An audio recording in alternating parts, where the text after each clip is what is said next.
What if you're practicing your favorite sport and all of a sudden you get a hit on the front of the mouth and one of your front teeth snaps off? What are you gonna do? I played basketball about 3 or 4 games on New Year's Day, and then I caught an elbow and it broke the post up in my gum and knocked the tooth out. So it was just like a hole there.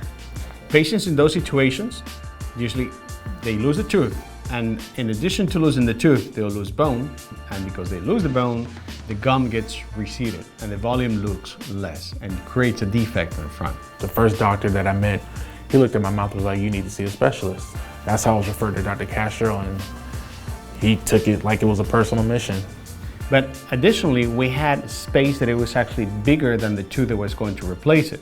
And that means that if we were to give him only one single tooth, it would have to be a bigger tooth than the one that he had on the other side. Or we had to have spaces in either side of the tooth. And he was not happy with either way. Whatever I do, I wanted to put the best into it. And that's what I liked about Dr. Castro, because it got to a point where I was like, well, that's good enough. He's like, no, it's not. I gotta get it as perfect as possible.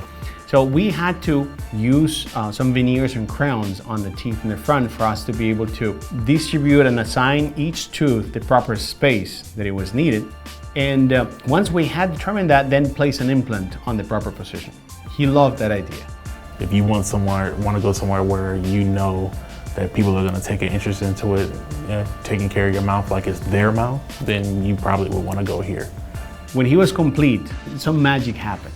Patients are not any longer self-conscious of their mouth. They start forgetting about what was troubled and they start gaining confidence. And that's the magic that we're looking for. And as a team, that's the most rewarding thing we can do.